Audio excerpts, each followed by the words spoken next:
Hey, what's going on, everyone? Today, I kind of want to talk about friends or friendly. My name is Gabriel Cox, and I equip first-time supervisors with necessary leadership skills.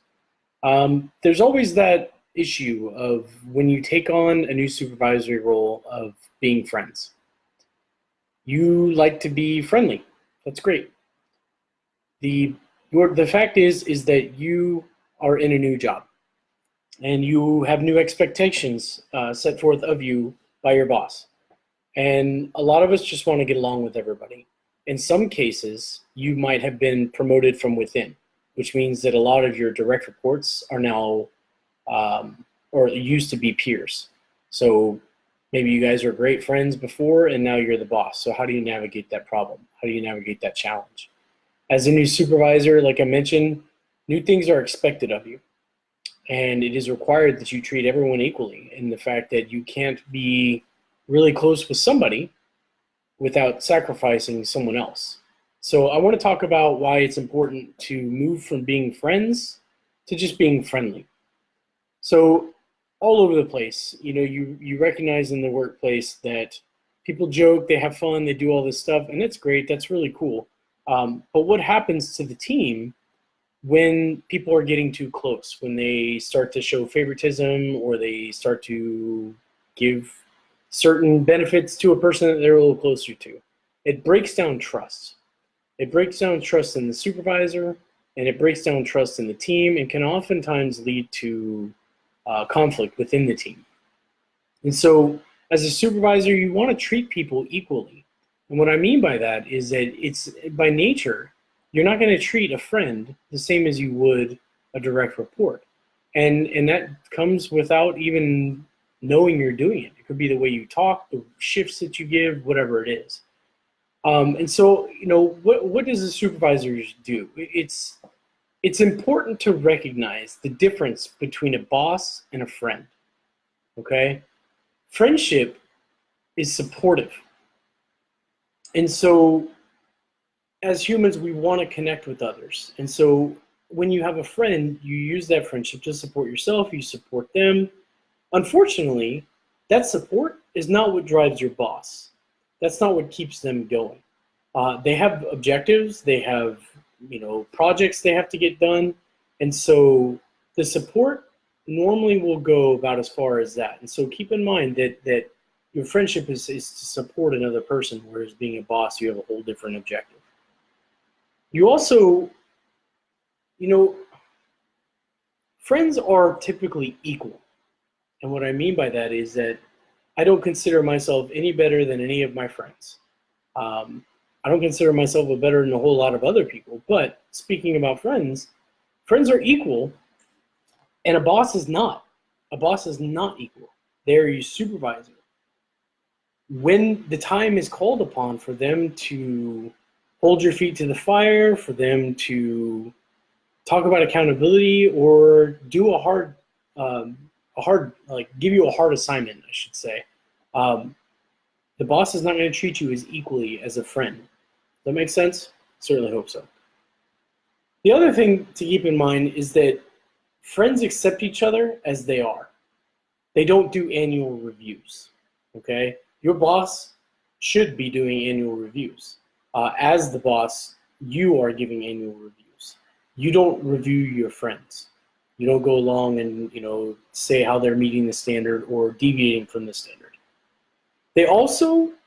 Friends don't check up on each other, meaning they don't monitor progress on how the friendship's going. They don't provide updates and evaluate the situation. Friends won't do that. Friends are there for support. A boss does that. So, and then practically speaking, a friend, like I mentioned a minute ago, a boss cannot be equally friendly to everyone. I should rephrase that. A boss cannot be friends with all of your team equally. That's what I have in my notes.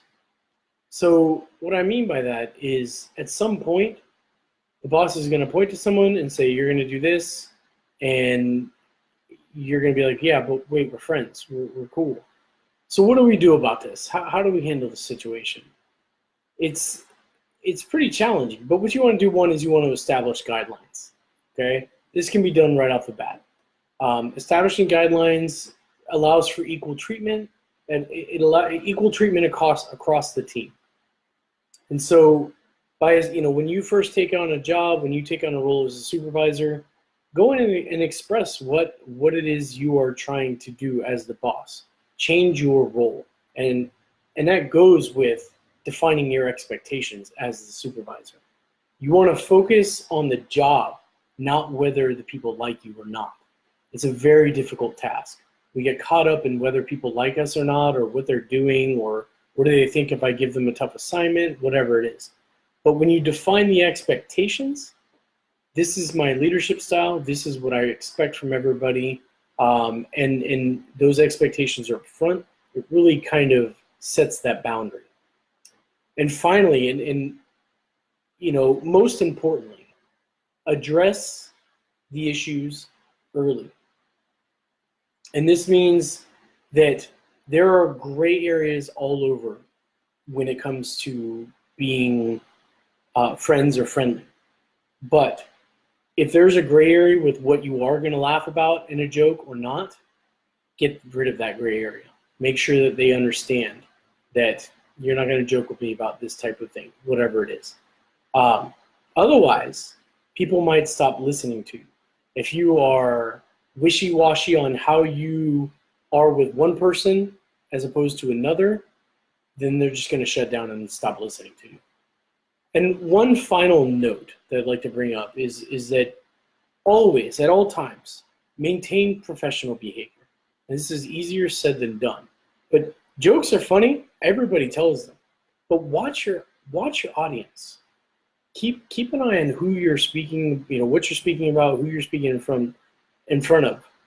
So choose your audience wisely.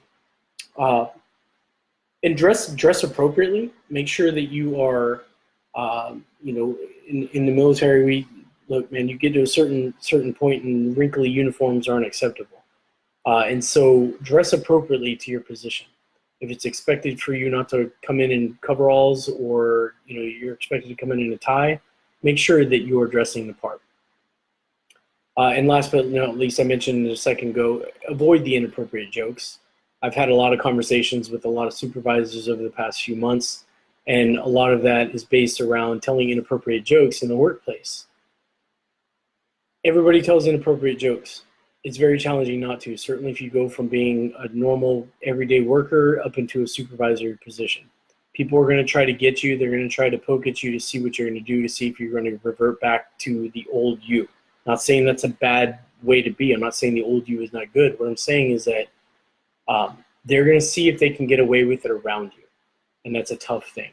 So just avoid them altogether. That being said, it is very important to recognize how you carry yourself around your employees, around your team. And so ask yourself, are you friends or are you just friendly? And which one do you want to be? Again, my name is Gabriel Cox. I equip first-time supervisors with necessary leadership skills. If you'd like to learn more about how I can help you or your team out, you can go to my website, www.glcoxcoaching.com, and subscribe for your free offer. Take care. I hope you enjoyed this video. Thank you.